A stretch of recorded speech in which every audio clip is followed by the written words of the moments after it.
ಉಪ್ಪಿಟ್ಟು ಮಾಡೋದಕ್ಕೆ ಒಲೆ ಹಚ್ಚಿದ್ದೀವಿ. ಉಪ್ಪಿಟ್ಟು ಒಲೆಯಲ್ಲಿ ಮಾಡೋಣ ಅಂತ ಬಾಣಲೆ ಇಟ್ಟು ಅದಕ್ಕೆ ಎಣ್ಣೆ ಹಾಕ್ಕೊಂಡಿದ್ದೀನಿ. ಅದಕ್ಕೀಗ ಸಾಸಿವೆ, ಜೀರಿಗೆ, ಕಡಲೆಬೇಳೆ, ಉದ್ದಿನಬೇಳೆ ಎಲ್ಲ ಒಟ್ಟಿಗೆ ಬಾಕ್ಸಲ್ಲಿ ಹಾಕ್ಕೊಂಡಿದ್ದೆ. ಒಂದು ಬೌಲಿಂದ ಅದಕ್ಕೆ ಹಾಕಿದ್ದೀನಿ. ಈಗ ಅದಾಗಬೇಕು. ಅದಾದಮೇಲೆ ಈರುಳ್ಳಿ ಮತ್ತು ಹಸಿಮೆಣ್ಸಿನ್ಕಾಯಿ ತರಕಾರಿ ಹಾಕ್ಕೊಳ್ತೀನಿ ಉಪ್ಪಿಟ್ಟಿಗೆ.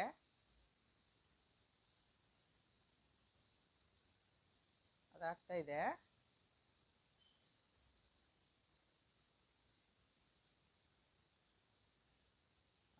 ಒಲೆ ಹಚ್ಚಿದ್ದೀವಿ. ಉಪ್ಪಿಟ್ಟು ಮಾಡೋಣ ಅಂತ ನಾವು ಒಲೆಯಲ್ಲಿ ಉಪ್ಪಿಟ್ಟು ಮಾಡಿಕೊಂಡ್ರೆ ಚೆನ್ನಾಗಿರುತ್ತೆ ಅಂತ ಈಗ ಈರುಳ್ಳಿ, ಹಸಿಮೆಣ್ಸಿನ್ಕಾಯಿ ಹಾಕ್ಕೊಳ್ತಾ ಇದ್ದೀನಿ. ಈಗ ಅದನ್ನ ಮಿಕ್ಸ್ ಮಾಡ್ತಾ ಇದ್ದೀನಿ. 1 kg ರವೆಯಿಂದ ನಾವು ಉಪ್ಪಿಟ್ಟು ಮಾಡ್ತಾ ಇದ್ದೇವೆ. 1 kg ರವೆಯಿಂದ ಉಪ್ಪಿಟ್ಟು ಮಾಡ್ತಾ ಇದ್ದೀನಿ. ಈಗ ಈರುಳ್ಳಿ ಬೇಯಬೇಕು. ಈಗ ಅದಕ್ಕೆ ನಾನು ಸ್ವಲ್ಪ ತರಕಾರಿ ಹಾಕ್ಕೊಳ್ತಾ ಇದ್ದೀನಿ.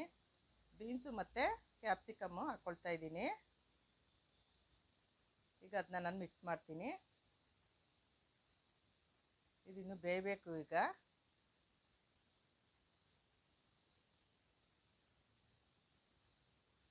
ಬೇಯಬೇಕೀಗ. ಇದು ಚೆನ್ನಾಗಿ ಆಗಬೇಕು.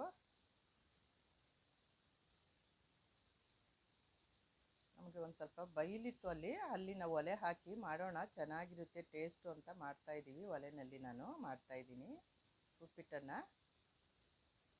ಒಲೆಯಲ್ಲಿ ಮಾಡೋದು ರುಚಿನೇ ತುಂಬ ಚೆನ್ನಾಗಿರುತ್ತೆ.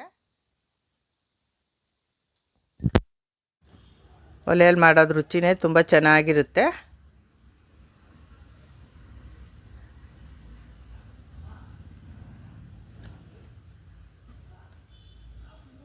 ಇನ್ನೂ ಸ್ವಲ್ಪ ಆಗಬೇಕು ಇದು ತರಕಾರಿ.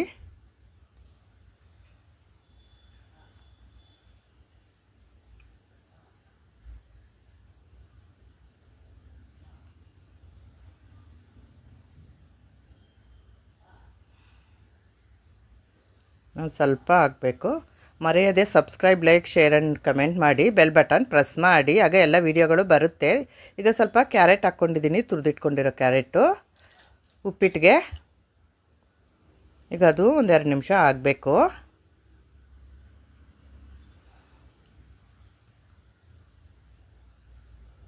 ತರಕಾರಿ ಎಲ್ಲ ಬೆಂದಿದೆ. ಅದಕ್ಕೆ ಸ್ವಲ್ಪ ನೀರು ಹಾಕ್ಕೊಳ್ತಾ ಇದ್ದೀವಿ. 1 kg ರವೆಗೆ ನೀರು ಹಾಕ್ಕೊಳ್ತಾ ಇದ್ದೀವಿ. ಅದಕ್ಕೆ 3ರಷ್ಟು ನಾವು ನೀರನ್ನು ಹಾಕ್ಕೊಳ್ಬೇಕಾಗತ್ತೆ. ಅಳತೆ ಪ್ರಕಾರ 1 ಗ್ಲಾಸ್ಗೆ 3 ಗ್ಲಾಸ್ ನೀರು ಹಾಕ್ಕೊಳ್ಬೇಕಾಗತ್ತೆ. 1 ಗ್ಲಾಸ್ ರವೆಗೆ 3 ಗ್ಲಾಸ್ ನೀರು ಹಾಕ್ಕೊಳ್ಬೇಕಾಗತ್ತೆ. ನೀರು ಕಾದ್ಮೇಲೆ ನಾವು ಉಪ್ಪನ್ನು ಹಾಕ್ತೀವಿ. ಇಲ್ಲಿ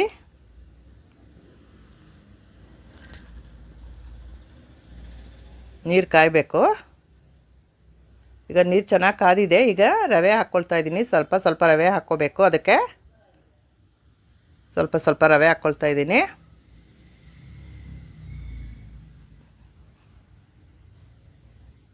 ಇನ್ನೇನು ಆಗ್ತಾ ಬಂತು ರವೆ. ಫ್ರೆಂಡ್ಸು ಎಲ್ಲರಿಗೂ ಶೇರ್ ಮಾಡ್ತಾಯಿರಿ, ರಿಲೇಷನ್ಸ್ಗೆ ವಿಡಿಯೋಗಳನ್ನ. ಆಯಿತು. ಈಗ ಇದು ಉಪ್ಪಿಟ್ಟಾಗಿದೆ.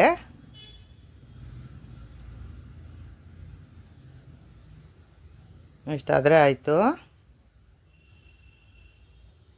ಒಲೆನಲ್ಲಿ ಮಾಡಿದ್ರೇ ಟೇಸ್ಟು ತುಂಬಾ ಚೆನ್ನಾಗಿರುತ್ತೆ. ಉಪ್ಪಿಟ್ಟಿಗೆ ಟೇಸ್ಟು ತುಂಬ ಚೆನ್ನಾಗಿರುತ್ತೆ ಒಲೆಯಲ್ಲಿ ಮಾಡಿದ್ರೆ.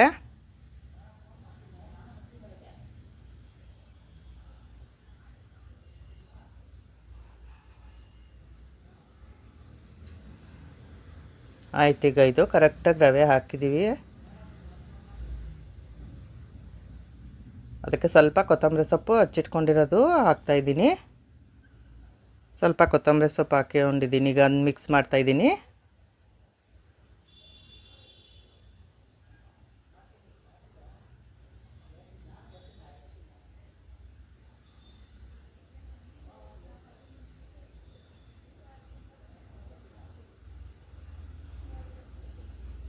ಆಯಿತು. ಈಗ ಇದು ಉಪ್ಪಿಟ್ಟು. ಈಗ ಪಾತ್ರೆನ ಕೆಳಗಡೆ ಇಟ್ಕೊತೀನಿ. ಅದಕ್ಕೆ ಸ್ವಲ್ಪ ನಿಂಬೆಹಣ್ಣಿನ ರಸ ಹಿಂಡಿಟ್ಕೊಂಡಿರೋದು 2 ನಿಂಬೆಹಣ್ಣಿಂದು ಅದನ್ನ ಹಾಕ್ಕೊಳ್ತಾ ಇದ್ದೀನಿ. ಆಯ್ತು. ಈಗ ಇದು ಉಪ್ಪಿಟ್ಟು ಇಷ್ಟಾದರೆ ಮುಗೀತು.